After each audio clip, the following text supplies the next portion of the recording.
अच्छा लड़ाई नहीं, मैं सारे डिस्कस करूंगा अभी। ठीक है, तो हम लोग कंटिन्यूस बॉडी के लिए सेंटर ऑफ मास निकालना चाहते हैं बच्चों। अब यहाँ पर मैं आप लोगों को कुछ पुराने कंसेप्ट रिवाइज और कुछ नया बताना चाह रहा हूँ।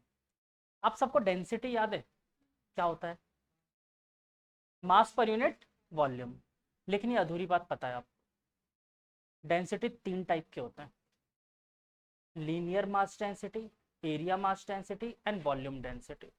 तो आप लोग जो पढ़ते हो ना, that is volume density, mass per unit volume, उसको मैं रॉ से डिनोट कर रहा हूँ। This is mass per unit volume. अगर ऑब्जेक्ट 3D है तो बिल्कुल वॉल्यूम निकाल सकते हो आप आराम से।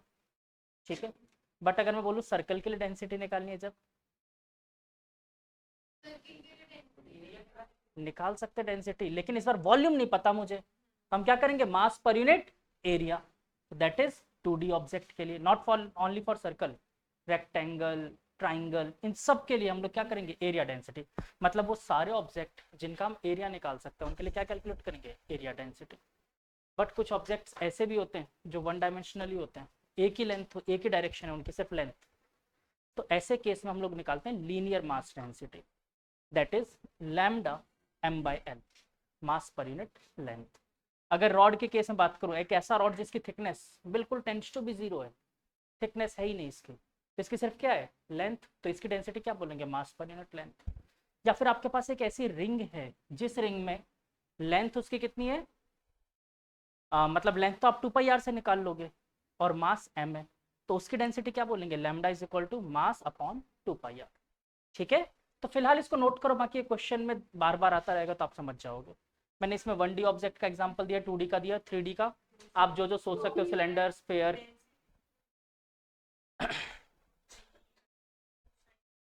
क्या ठीक कहाँ लिखा हुआ है 2D पे? इसको सिग्मा कहते हैं। हाँ, लैम्डा, सिग्मा एंड रॉ। ठीक है, lambda, sigma and raw. Centre of mass for continuous objects. अब अपन कंटिन्यूअस ऑब्जेक्ट्स के बारे में पढ़ना शुरू करेंगे, जो ऑब्जेक्ट्स कंटिन्यूअस हैं। फॉर कंटिन्यूअस ऑब्जेक्ट, पिछला वाला टॉपिक अच्छे से क्लियर है ना सबको? क्वेश्चन में डाउट है ना, जो मैंने होमवर्क दिया था वो कोई बात नहीं, अभी मैं डिस्कस करूंगा। आज मैं बहुत ज़्यादा नहीं पढ़ाने वाला, क्योंकि डिस्कशन स्टार्ट करूंगा तो उससे पहले मैं क्वेश्चन ही बता दूंगा। देखते हैं, क्योंकि मैं सर से डिस्कशन नहीं कर पाया, तो इसलिए मतलब 5 बजे तक तो है ही है, फिर उसके बाद अगर हुआ तो 6:30 तक। ठीक है, जितना मतलब पॉसिबल हो पाएगा। हाँ, हो गया। हम्म, चलो, आज बायो की क्लास थोड़ी आप लोगों की, एडमिट मैं करूँ?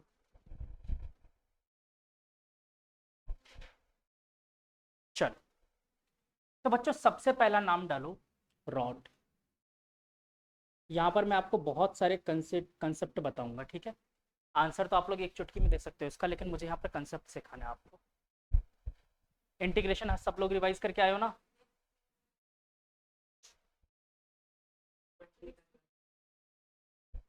क्या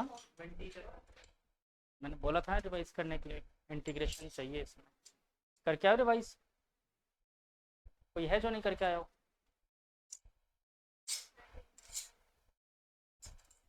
बेटा इस टॉपिक को हल्के में मत लो, ये टॉपिक दोबारा फिर आएगा, और ये सबसे रुलाने वाला टॉपिक है आप बायो वालों को, सबसे ज़्यादा ये टॉपिक रुलाएगा। यहाँ पर अभी सेंटर ऑफ मास के फॉर्म में आगे मोए मोए, that is MOI, moment of inertia. Topic है आपके मोए, MOI। हाँ, सच में मोए मोए हो जाएगा। रॉड, ठीक है। तो बच्चों ये मेरे पास एक रॉड है, मान के चलो इसकी थिकनेस नेग्लेजिबल है, ठीक है, इसकी कोई थिकनेस नहीं है और ये यूनिफॉर्म रॉड है, यूनिफॉर्म रॉड है ना। इसकी लेंथ है बच्चों L। मैंने आपसे पूछा अगर ऑब्जर्वर यहाँ पर खड़ा है, फर्स्ट पॉइंट पर, कौन सा पॉइंट, इस पॉइंट को मैंने नाम दे दिया L इक्वल टू 0, यहाँ पर खड़ा है, ठीक है, ऑब्जर्वर यहाँ खड़ा है, तो इसको सेंटर ऑफ मास कहाँ दिखेगा, अरे यार एल लेंथ था ये, बीचों बीच, दैट इज L/2 पे मिलेगा सेंटर ऑफ मास। ये सबने एक बार में बता दिया, लेकिन नहीं वैसे भी कॉमन सेंस था ना, सेंटर पे होगा। ठीक है, बट इसको निकालें कैसे, ये सीखना है हमको। ठीक है, कैसे निकालें। एक एक एटम पकड़े इसका, वो अभी मैं बता दूंगा जब ये क्वेश्चन करवा दूंगा उसके बाद, क्योंकि मैं आपसे पूछूंगा ये वाला रॉड नहीं, पूछूंगा ये वाला रॉड। ठीक है, बिल्कुल, लेकिन इसका मास चेंज हो रहा है, बढ़ रहा है।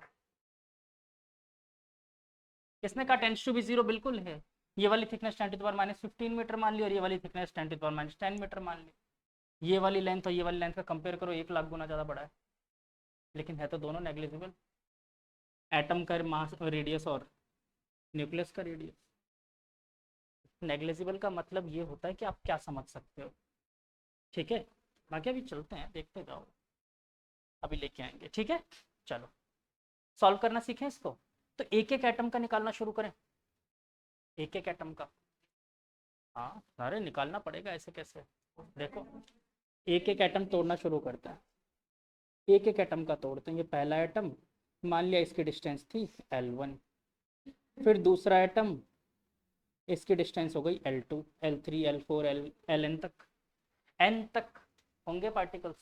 तो मैं एक एक करके लिखना शुरू करता हूँ। पहले का मास m। अच्छा, एटम के सबके मास सेम होंगे, सारे एटम के मास सेम होंगे। m L1 plus m L2 plus m, atom का मास सेम नहीं होगा, सेम एटम से बने तो। मैं सेम स्ट्रिप काट रहा हूँ, यूनिफॉर्म रॉड बोल रहा हूँ फिलहाल, एटम ना भी बोलूँ तो एक, अगर यूनिफॉर्म स्ट्रिप की बात करूँ तो उन सबके मास तो सेम होंगे। ठीक है, ML1 plus ML2 plus ML3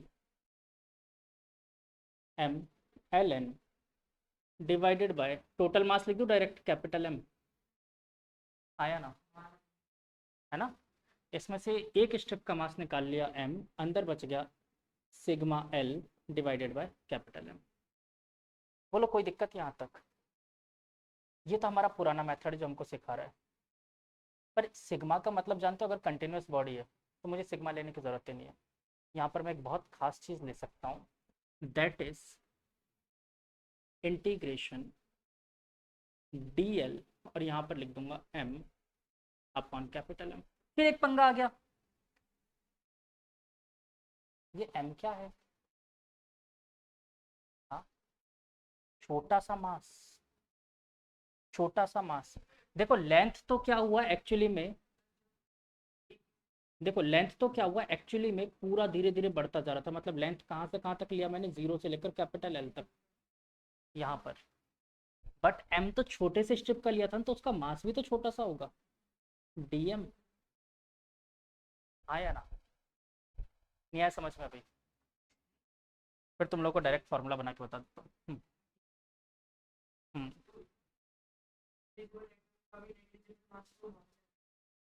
तो dm लिया ना, नेग्लिजिबल मास। रुक जाओ, मैं तुम्हें डायरेक्ट फार्मूला ही बता देता हूँ, मुझे लग रहा है समझाना बेटर नहीं है, तुम लोग को फार्मूला ही सिखा देता हूँ, सीधा कहानी खत्म। फार्मूला बता दूँ सीधे। तो अगर कंटिन्यूस बॉडी है तो हम उसके लिए डायरेक्ट लिख सकते हैं इंटीग्रेशन ऑफ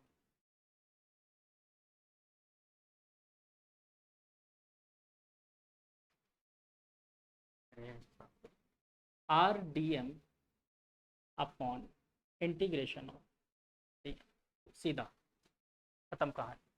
छोटे से मास लिए थे, लेंथ ली थी पूरी 0 से L तक मानी थी फिलहाल, तो जो भी लेंथ अपने पास होगी वो पुट करेंगे और ये फॉर्मूला पुट करेंगे। बोलो बात समझ आई कि नहीं आई। आर मेरी एक रैंडम डिस्टेंस है जिसकी हम लिमिट बाद में पुट करेंगे 0 से लेकर L तक। मैंने किसी भी पॉइंट आर डिस्टेंस पर एक छोटा सा स्ट्रिप कट किया था जिसका मास था dm, ठीक है, और फिर उसको इंटीग्रेट कर दिया पूरे लिमिट में। ठीक है, अभी समझ जाओगे, यहां पर करेंगे तो देखो। अरे यार इसके लिए रखोगे ना, वो तो फॉर्मूला जनरलाइज बनाए, सर्कल के लिए भी रख दोगे 0 से, सर्कल में 0 से 2 पाई आर जाएगी। ठीक है ना, तो इसलिए मैं वहां पर लिमिट नहीं रख रहा हूँ, लिमिट रखेंगे लेकिन हर एक केस में रखेंगे। ठीक है, अभी यहाँ पर लेके आते हैं, देखो वो जनरलाइज फॉर्मूला है।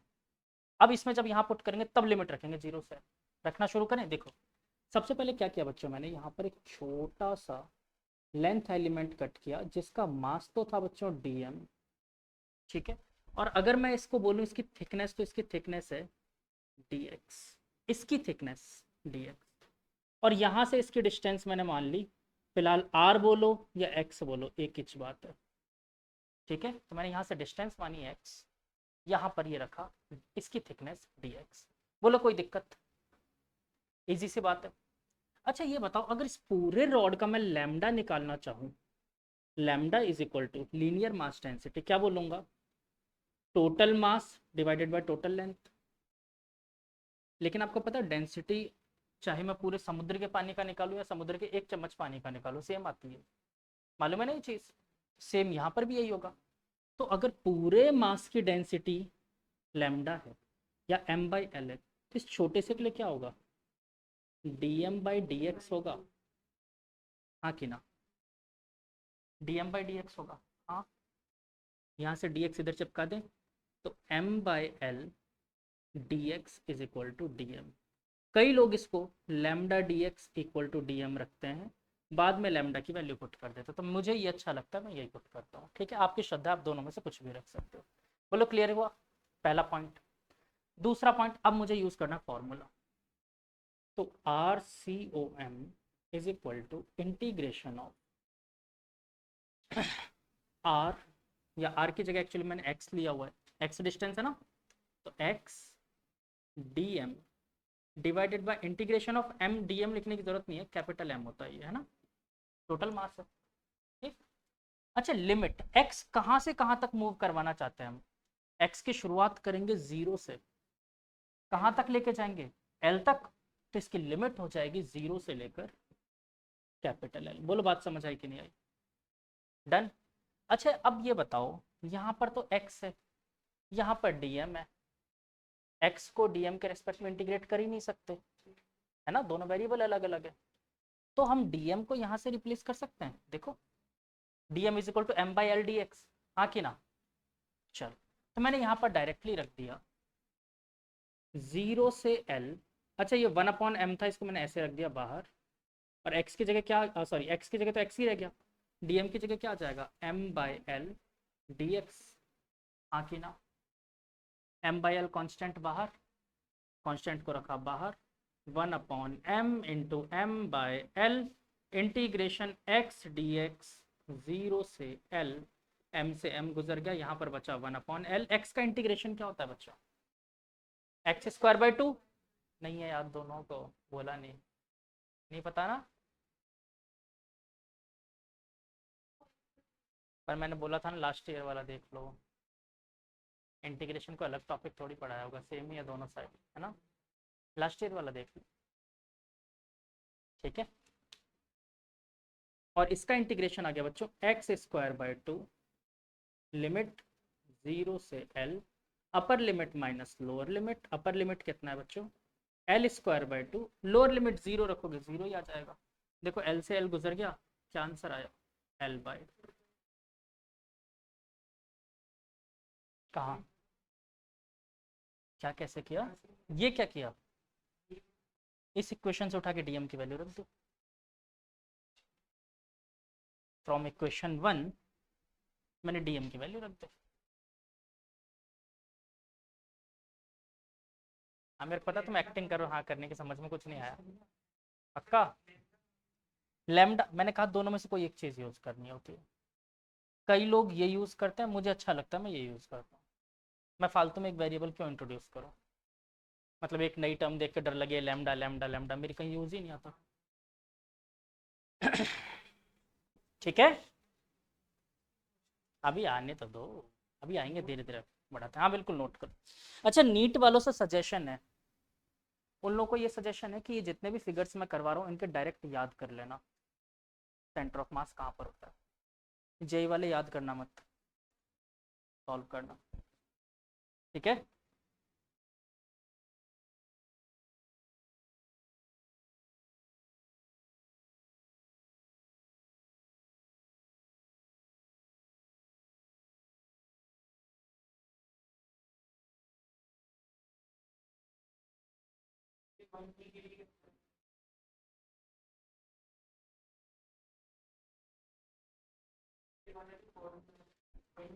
फॉर्मूला ये सब जगह वैलिड है, 1D 2D 3D ये वाला फॉर्मूला, बस हम डेंसिटी अलग अलग लेंगे।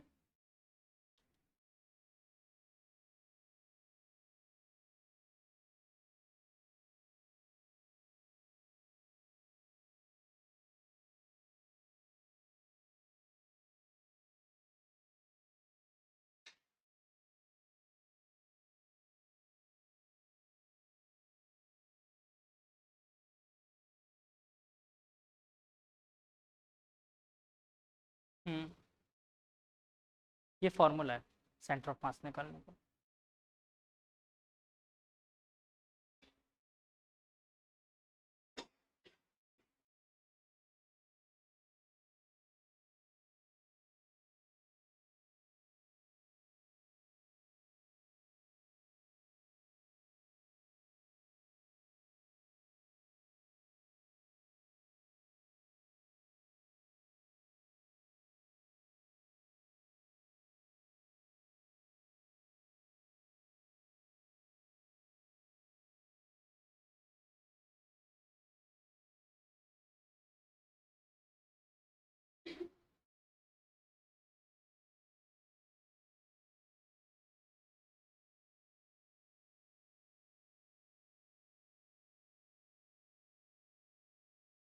डन, आ गया समझ में?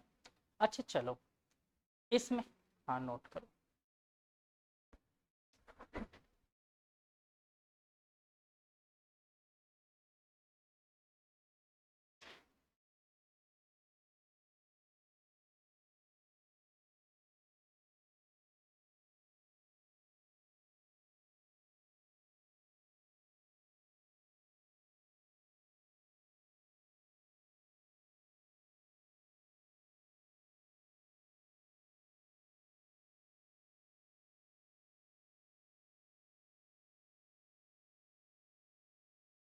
डन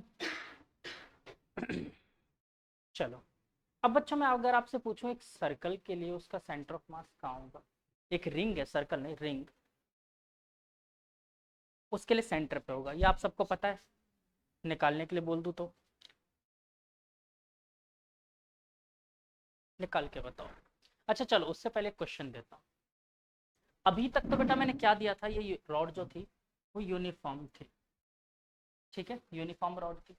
बट ऐसा सोचो कि रॉड ऐसी हो जिसका मास लेंथ के साथ साथ बढ़ता जाए बढ़ता जाए बढ़ता जाए, तो मैं आपको एक ऐसी रॉड दूं जिसका लेंथ के साथ साथ मास बढ़ता जाए।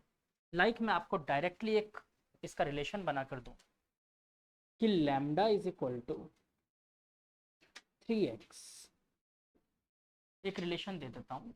इसका मतलब देखो अगर मैं 0 यूनिट पे देखूं लैम्डा कितना 0, मतलब उसकी डेंसिटी 0 थी, 0 पर, 1 पे 3 थी, 2 पर 6 थी, मतलब जैसे जैसे लेंथ बढ़ाते जा रहे हैं उसकी डेंसिटी बढ़ रही है, डेंसिटी बढ़ रही है मतलब मास बढ़ता जा रहा है बढ़ता जा रहा है बढ़ता जा रहा है। प्रैक्टिकली इस फिगर को देखोगे तो प्रैक्टिकली ये कुछ ऐसा फिगर होगा, प्रैक्टिकली फिगर ऐसा होगा, लेकिन आपको कभी प्रैक्टिकली दिखाएगा नहीं वो फिगर, वो सिर्फ ये लिख कर दे देगा, ठीक है। तो ये क्वेश्चन कैसे करोगे?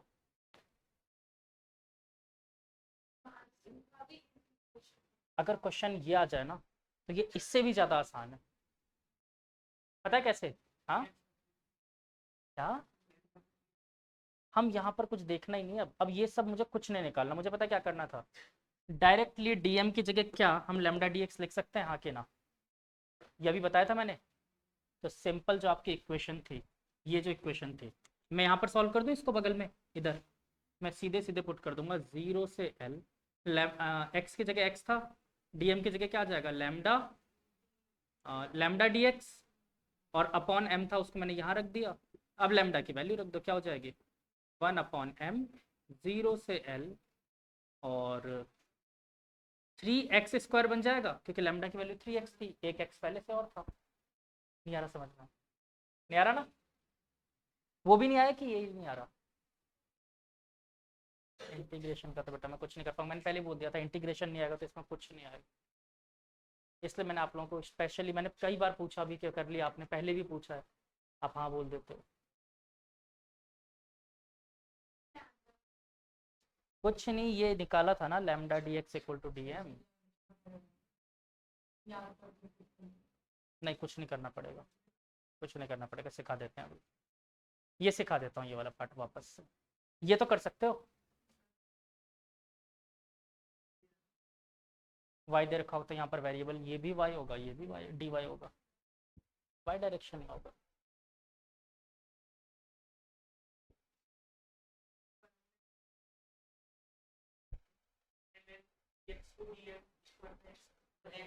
तो फिर x के वेरिएबल में नहीं होता ना, अगर y होता तो ये भी y के वेरिएबल में होता।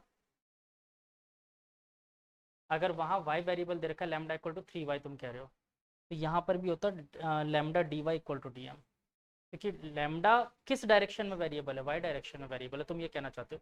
मतलब ये रॉड ऐसे रखा हुआ ऊपर की तरफ, बस ठीक है, तो वो भी y हो जाता। खैर चलो, क्या वो अभी क्या ये नहीं आ रहा कि ये नहीं आ रहा, जल्दी बताओ। ये मैं अब समझा दूंगा, अभी ये तो समझ में आ रहा है, चांटा मार दूंगा। अरे यार बैल, ये देखो इधर, lambda is equal to D M by D X लिखते हैं, ये तो मालूम है। डी एक्स को इधर भेज दिया बस, lambda D X equal to D M. और क्या लिखा मैंने, lambda can be written as mass per unit length, yes और नो होते D M upon D X, this is mass this is length, ठीक है। तो बेटा डी एक्स किधर ला दिया, इधर, तो lambda D X equal to D M.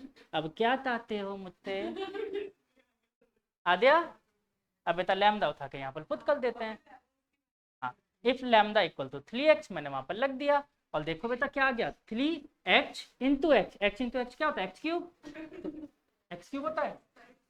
तो 3x square D H, 3 constant बाहर, 3 अपॉन एम, एक्स स्क्वायर का इंटीग्रेशन एक्स क्यूब बाई 3, और लिमिट दी लो थे एल, और मेल पाथ अंतर आ गया एल क्यूब अपॉन एम।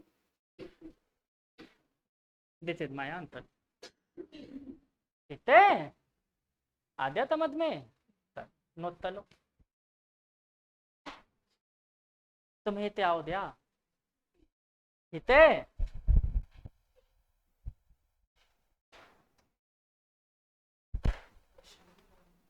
ये क्वेश्चन ही था, ठीक है। हाँ हाँ, किसकी जगह, किसकी जगह, इधर जो आपने सर ये इधर डाला था m by l, हाँ तो इसकी जगह हम यहाँ पर m बाई एल नहीं लिख सकते, रीजन बताता हूँ क्यों, क्योंकि इस बार मास यूनिफॉर्मली डिस्ट्रीब्यूटेड नहीं है, डेंसिटी हर जगह सेम नहीं है। आपने m by l dx लिखा, हाँ उसकी जगह अगर हम lambda dx, हाँ तो लिख दो ना, सेम आंसर है। हाँ करके देखो, लास्ट में लैम्डा की वैल्यू उठाकर m बाई एल रख देना, ठीक है। करके देखा करो, टेंशन मत लिया करो इतनी।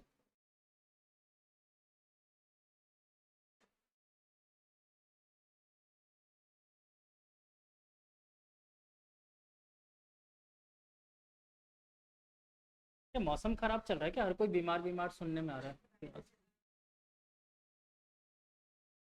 हाँ, सुबह एक बच्ची आती है उसको डेंगू हो गया, वो गायब है, सब धमाधम गायब हो रहे हैं इधर भी। जिज्ञासा से तो रेगुलर मौसम बदलने से पहले से सुन रहा हूँ, आए दिन बीमार हो रही है, हर दूसरे दिन तल फीवल था।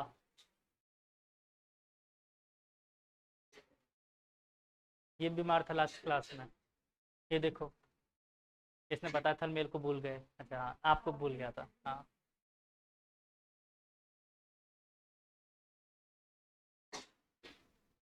याद है, मुझे याद है।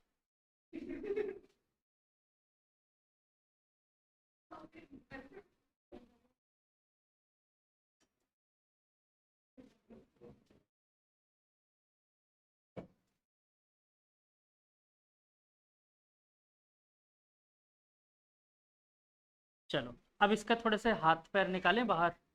ये सबसे आसान क्वेश्चन होता है पहली बार इंटरेस्ट दिलाने के लिए, जिसमें आपको इंटरेस्ट ही नहीं आया, ठीक है। अच्छा एक और चीज़ मैं बताना भूल गया था, नीट वालों के लिए ये इफेक्टिव नहीं है। नहीं ये चीज़ नहीं, ये वाला क्वेश्चन 3x आप लोगों के वेरिएबल वाले आते ही हैं, डायरेक्ट वैल्यूज वाले आते हैं। हाँ लेंथ में हो सकता है दे भी दे, ऐसा नहीं है कि मना है सिलेबस में, दे भी दे, बट अभी तक मुझे ऐसा कुछ खास देखने को मिला नहीं। मतलब मान लो कि लैम्डा की वैल्यू वैल्यू दे देता है उठाकर वेरिएबल के फॉर्म में, जैसे एक्स तक तो दे भी दे, लेकिन जेई वालों को तो एक्स स्क्वायर में भी दे सकता है, एक्स क्यूब में भी दे सकता है। ठीक है। हाँ तो मैं बस ये मैक्सिमम 3x तक दे देगा ये 3x 2x 5x ऐसा लिख के, इससे ज़्यादा नहीं। आप लोगों के कुछ भी आ सकता है, पहले बता रहा हूँ। Lambda can B 2x square minus x plus 1। हाँ कुछ भी दे देगा, कुछ नहीं करना पड़ेगा, सीधा ही उठाकर लैम्डा पुट करना और सॉल्व करना, इंटीग्रेट कर देना।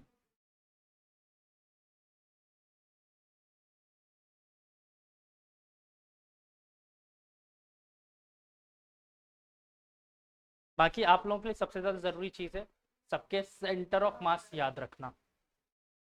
ठीक है, याद मतलब ये मैं दोनों को ही बोलूँगा कि याद रखना, जेई वाले भी मेंस वाले और नीट वाले भी। अगर ये बंद किया तो मैं कत्ल कर दूंगा, चालू रहना चाहिए। अरे तो ये तो मेरी तरफ फोकस्ड है, तुम लोगों पे थोड़ी है। अरे मेरे को कुछ नहीं होगा, टेंशन ना लो। दो दो स्केल है मेरे पास। चलो अगला क्वेश्चन बच्चों, सेमी सर्कुलर रिंग। अच्छा अगर पूरा रिंग बोलूँ तो सेंटर पे होगा, बात खत्म, छोड़ो। सेमी सर्कुलर रिंग निकालते हैं। ये मैंने पहले भी आप लोगों को थोड़ा सा सिखाया हुआ है, एक क्वेश्चन आया था इसका, याद करो, वर्क एनर्जी पावर में। याद है कुछ? एक चेन रखी थी इसके ऊपर जो स्लिप कर रही थी, याद है ना? वहां पर ये चीज मैंने सॉल्व भी करवा दी। Let this is my y axis and this is my x axis। x axis सबसे पहले पूछूं x का सेंटर ऑफ मास कहाँ लाई करेगा? जो सर्कल का सेंटर होगा, ठीक है, जो सर्कल का सेंटर होगा यहीं पे लाई करेगा। और y का, देखो ऐसा क्यों? क्योंकि इस y एक्सिस के अबाउट देखो सिमेट्रिकल है, सिमेट्रिकल है तो बिल्कुल बीचों बीच आ जाएगा, उसमें तो कोई प्रॉब्लम ही नहीं आएगी। x का तो बीच में आ गया, y का कहाँ आएगा? क्यों? अगर मैं यहाँ के अबाउट देखूं, बीच के अबाउट, तो नीचे कम मास है, ऊपर बहुत ज्यादा मास है, कैसे आ जाएगा? नहीं ऊपर जाएगा,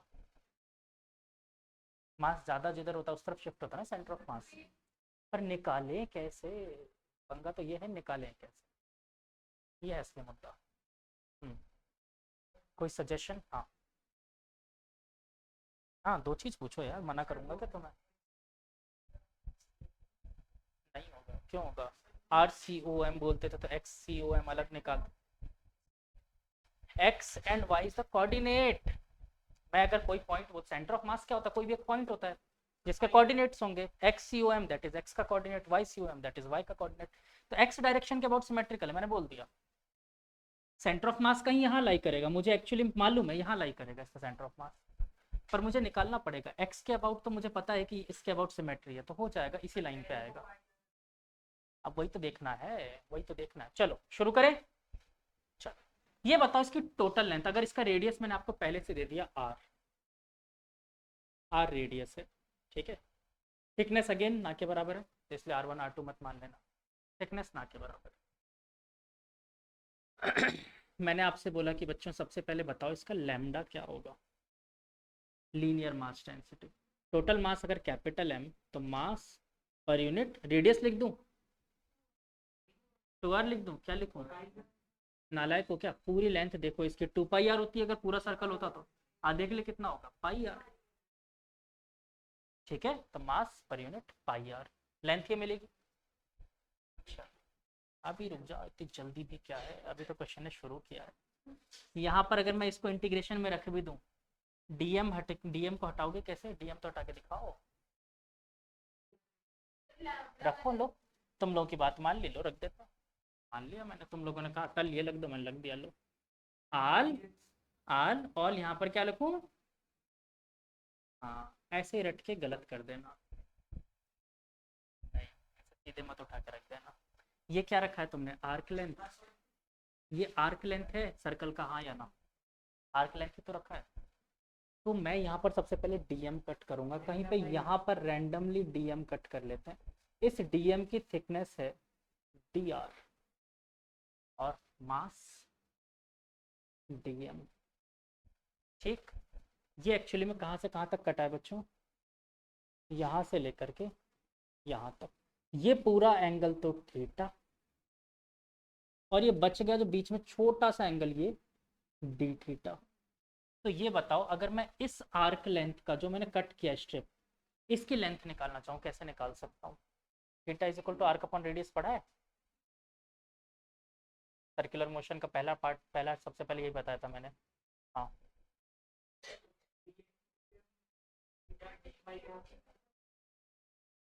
नहीं यार, ऐसे कैसे रखोगे, इस तरीके से मत करो, गड़बड़ हो जाएगी। देखो अभी सिखा रहा हूँ, सीखो तो सही, पहले वेट तो करो थोड़ा सा, 2 मिनट रुको, एक बार कंप्लीट होने तो फिर बोलना। तो मैंने अभी आर्क लेंथ बताई कहाँ, तुम समझने से पहले तुम अपना कंफ्यूजन पहले क्रिएट कर लेते हो। पहले एक बार समझ के तो देखो, फिर पूछना डाउट, देखो अभी क्लियर हो जाएगा।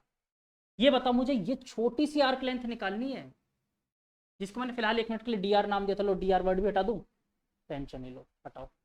ये लेंथ निकालनी है मुझे, कैसे निकाल सकते हैं इस बार मुझे। एंगल पता है डी थीटा, एंगल पता है डी थीटा, और रेडियस पता है। हमने पढ़ा था थीटा इज इक्वल टू, मैं याद दिलाने के लिए लिख रहा हूँ, आर्क अपॉन रेडियस, यही पढ़ा था। मुझे इस बार आर्क निकालना है, थीटा की जगह तो है डी थीटा, इसको इधर भेज दूँ, क्या बचेगा, L is equal to R D theta. ये एल किसका, ये वाली लेंथ है, तो मैं एल वर्ड बोलना ठीक नहीं है, डी एल बोल दो ज़्यादा ठीक है, छोटी सी लेंथ है ना, डी एल। अब मुझे आर्क लेंथ पता है, क्यों आर में क्यों डी आएगा, आर तो रेडियस तो इसका पूरा ही है ना, रेडियस तो पूरा ही है ना, उस सर्कल का हिस्सा ही तो है, रेडियस तो पूरा है, थीटा छोटा सा है डी थीटा, रेडियस तो पूरा है। बोलो ये बात कितने बच्चों को क्लियर नहीं हुई, ईमानदारी से बताओ, नहीं हुई, अच्छा नहीं हुई पूछ रहा हूँ मैं, कितने बच्चों को क्लियर नहीं हुई। मेरा मन रखने के लिए हाँ नहीं बोलना, जिसको भी समझ नहीं आया साफ साफ बोलो, नहीं हुआ। और कोई अपरिचित को भी नहीं हुआ, शक्ल बता रही है, तुम तो बोलने की जहमत नहीं उठा रहे, बाकी तुम्हारा भी नहीं हुआ, तुम्हें भी नहीं आया, नहीं आया, अरे मैं जानता हूँ नहीं आया, तो आ गया समझ में। हाँ अब बोला ना, चलो ईमानदारी से, चलो मैं समझाता हूँ इसको थोड़ा सा अच्छे से। नहीं, मैं 2 बार मेहनत क्यों करूँ, तुम रिवाइज करते हो घर जाके, नहीं करते, तुम सोचते हो 2 बार क्यों मेहनत करना, सर ने एक बार पढ़ा दिया, बात खत्म।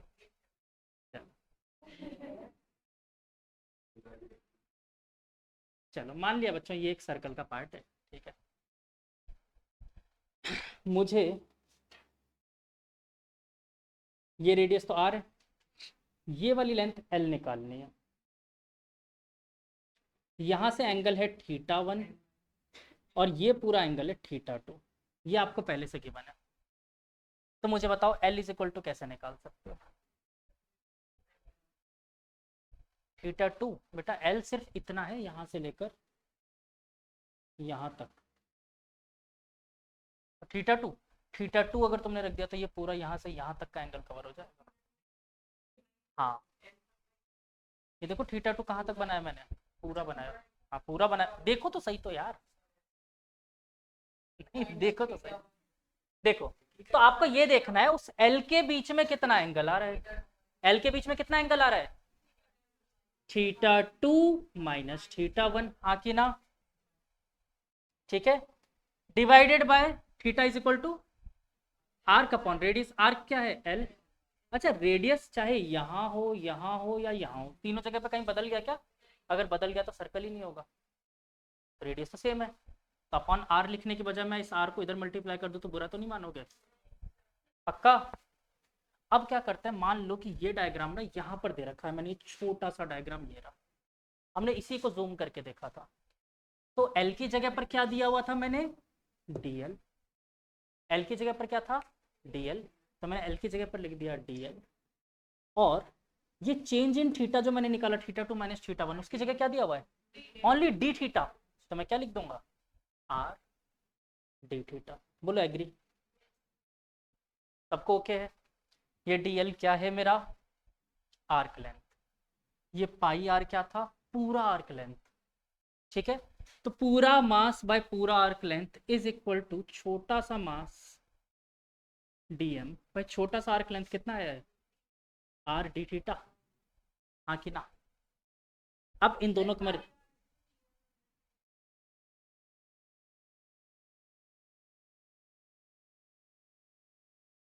यहाँ पर dl लिख देता, ये कह रहे हो, हाँ लिख देते, ठीक है। अब dl के इक्वल में क्या है, r theta, r D theta लिख दे अब वापस। अब ठीक है, खुश, m upon pi r is equal to dm upon r D theta. Linear में लिख सकते थे लैम्डा डी एक्स, हर जगह नहीं लिख सकते, यहाँ नहीं लगा सकते लैम्डा डी एक्स, वो लीनियर लेंथ था, लगा दिया फटाफट। ये क्या, सुनो सुनो, ये लेंथ क्या सिर्फ एक्स डायरेक्शन में मूव कर रहा है क्या, ये दोनों डायरेक्शन में मूव कर रहा है, तो दोनों डायरेक्शन के लिए लिखना पड़ेगा फिर, इसलिए हमने थीटा के फॉर्म में वेरिएबल बना दिया। आल छे आल गुजल गया, मुझे डीएम चाहिए था बच्चों, क्या आ जाएगा, M upon pi D theta इधर चिपका दिया, इज इक्वल टू क्या बना बच्चों, डीएम इक्वेशन 1। बोलो बात समझ आई, पक्का। सबसे पहला काम मेरा डीएम निकालना होना चाहिए हर क्वेश्चन में, जितने भी क्वेश्चन आएंगे उसमें मुझे सबसे पहला काम डीएम निकालना है। अगर आप सोचो कि पहली बार में आपको समझ में आ जाए और नेक्स्ट क्वेश्चन आप हिट कर लो तो भूल जाओ, मुझे सिर्फ और सिर्फ ये टॉपिक कराने के लिए कम से कम 10-15 क्वेश्चन कराने पड़ेंगे आपको, तब जाके थोड़ा थोड़ा क्लिक करना शुरू करेगा। ये समझो ना कि सर ये कैसे समझ में आ गया, नहीं आएगा। इंटीग्रेशन ही पहली बार देख रहे हो, उसका एप्लीकेशन कहाँ से आ जाएगा आपको, ठीक है। आगे बात समझ में, चलो आगे बढ़े। अब तो कुछ नहीं करना, फॉर्मूला चिपका देना है, चिपका दे फॉर्मूला। चलो बताओ क्या चिपकाएं,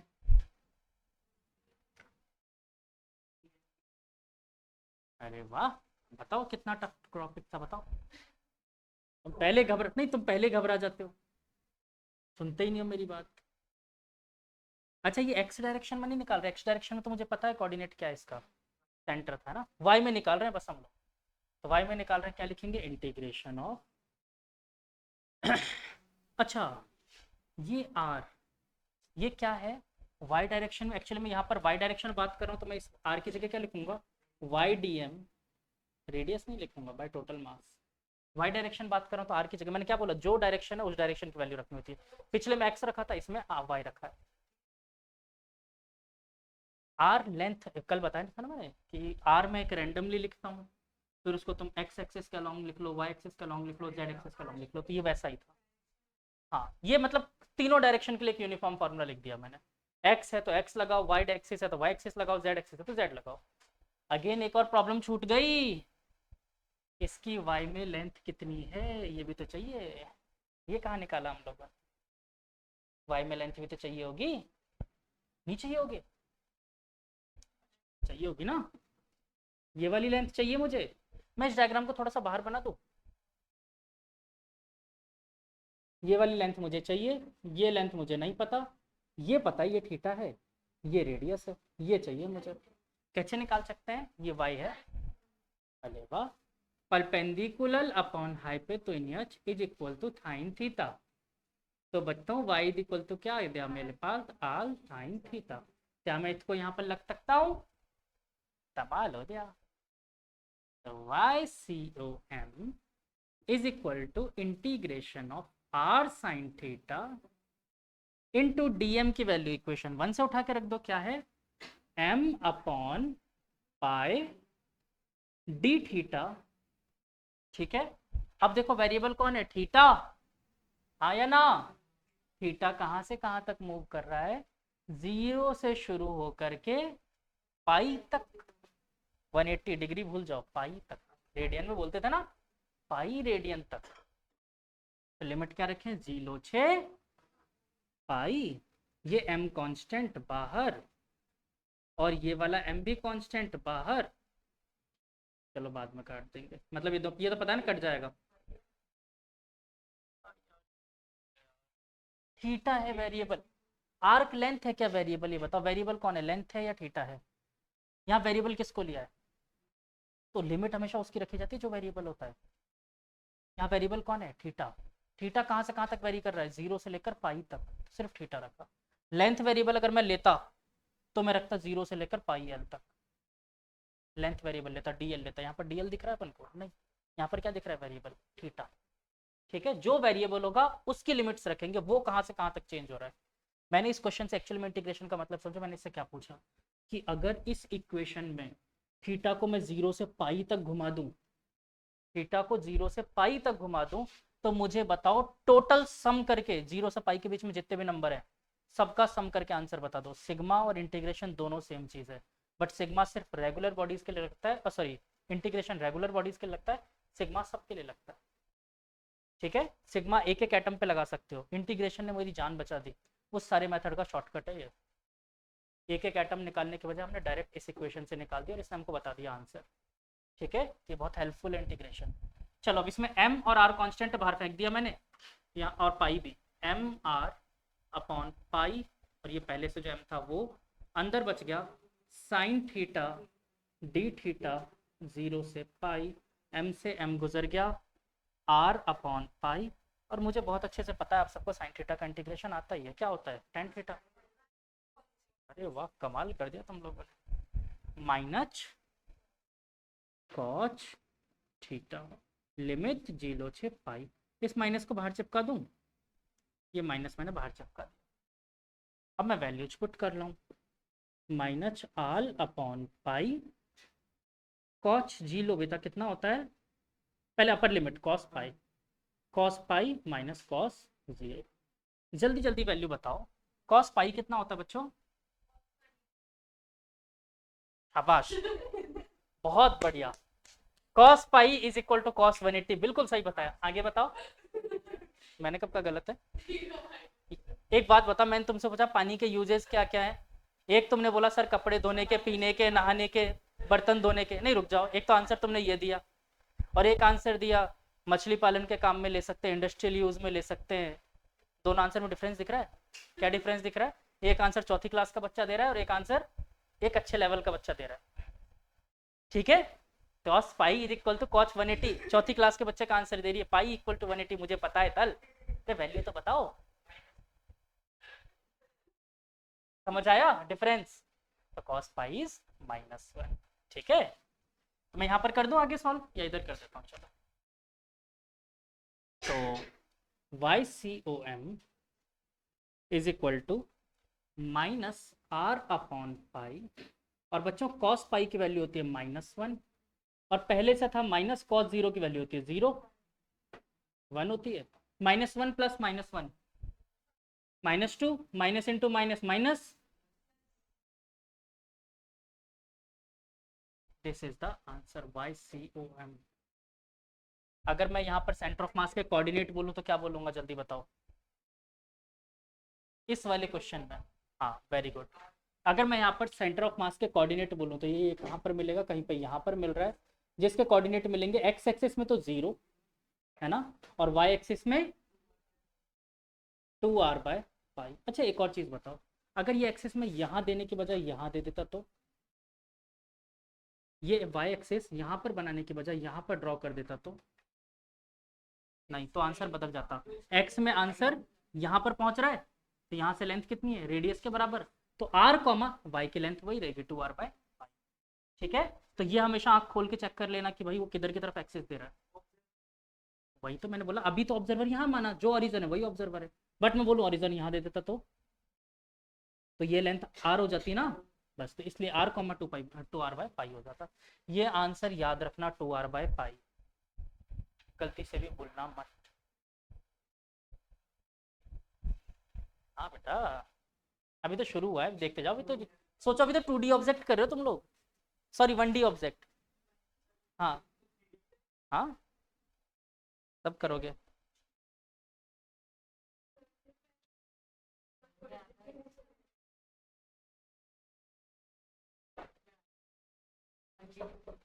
सेंटर ऑफ मास, अरे सब आएंगे, तभी तुम लोग को डायरेक्ट वैल्यूज याद करवा दूंगा ना, रटवा दूंगा, कहानी खत्म।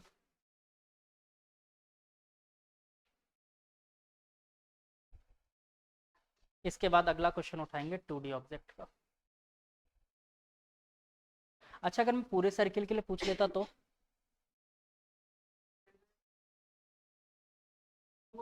यहाँ पर सेम सेम क्वेश्चन होता, सेम टॉपिक तरीके से करते। नहीं, कुछ चीज़ें बदल जाती, जैसे यहाँ पर तो 2πr होता और वहाँ पर 0 से 2π हो जाता। ठीक है, फिर चेक करते, आंसर निकालते। तुम कहाँ गेम खेलने लग गए? मुझे लगा BGMI चालू कर दिया।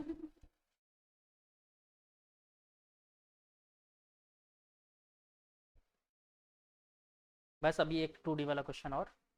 मुझे लगा था ये जल्दी जल्दी सीख जाओगे, मैं जल्दी जल्दी आगे बढ़ जाऊंगा। यहाँ तो cos π = cos 180 चल रहा है। दूसरा ये और बोल रहा है, सर सही तो बोल रही है, मैंने कहा गलत बोल रही है।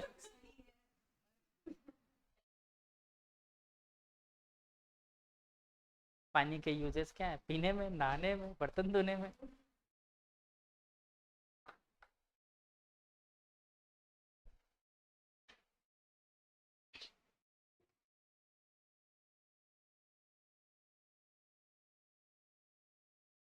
हाँ बेटा, कहाँ नहीं आया समझ में, मुझे बताओ। पक्का आ गया?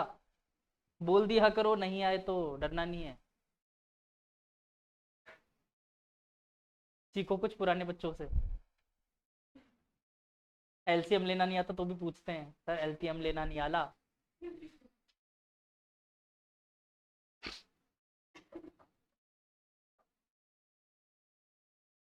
गरिमा बेटा, फिर से मोमोज खा लिए क्या? अच्छा, फिर ठीक है। मानसी, आपको क्या हो गया बच्चे? सर वो कल बारिश में भीग गई तो बुखार चढ़ गया। चलो,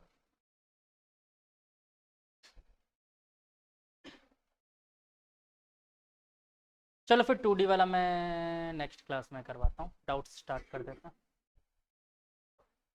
ठीक है, एक बार इसको ढंग से पढ़ के आओ, एक दिन और चांस दे रहा हूँ, इंटीग्रेशन प्लीज प्लीज प्लीज करके आओ। लास्ट ईयर वाले वीडियो से करके आओ बच्चों, आप दोनों, अगर नहीं आ रहा है तो। और सब लोग करके ही आना वापस। सुन लिया? नहीं, मेरे को तो कुछ नहीं। हाँ, गलती से भी। हाँ बेटा, अगली क्लास में सच बता रहा हूँ, बाहर भगा दूंगा अगर नहीं पढ़ के आया तो। अब याद कर लेना। हाँ, एक कल कल एक काम और करना, एक वो डायरी आती है ना, वो लेके आ जाना, मैं होमवर्क लिखवा दिया करूँगा, तो उसमें नोट डाल के भेजूंगा। हाँ, वही करने वाले हैं अभी, पहले वही करेंगे। पहले तो क्यूब वाला दिया था शायद, मैंने सारे मास m रखने के लिए बोला था। तो उसका आंसर अगर डिस्टेंस निकालोगे तो √3 a/2 आएगा। हाँ, और कोऑर्डिनेट निकालोगे तो a/2 a/2 a/2। ठीक है, तो ये तो क्यूब वाले का हो गया। और कौन सा दिया था क्वेश्चन? ट्राइंगल। ट्राइंगल वाला एक तो मैंने यहाँ करवा दिया था। अच्छा, उसमें आंसर पूछना चाहते हो या क्या चाह रहे हो? नहीं हुआ?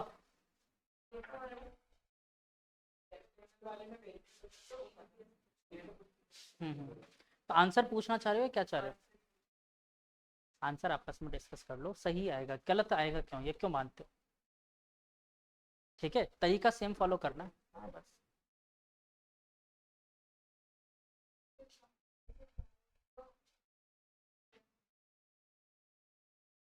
ऑब्जर्वर अगर इसके सेंटर पे ना बैठ करके इसके कॉर्नर पे बैठा होता तो मैंने बताया, ये बताओ, डिस्टेंस सेंटर ऑफ मास वही आएगा जहाँ पहले था, वो कभी चेंज नहीं होगा पॉइंट, बस उसकी वैल्यूज चेंज हो जाएगी। अगर ग्राफ यहाँ से स्टार्ट हो रहा हो तो एक्स एक्सिस का डिस्टेंस अभी तो 0 था, तब कितना हो जाता?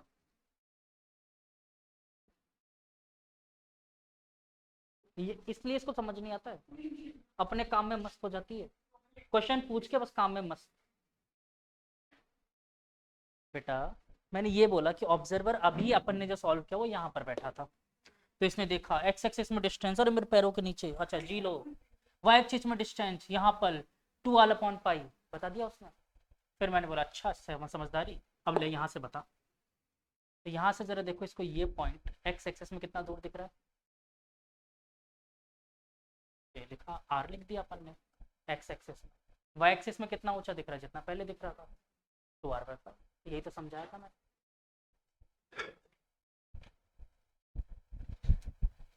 चलो आज के लिए चैप्टर का thank you all of you.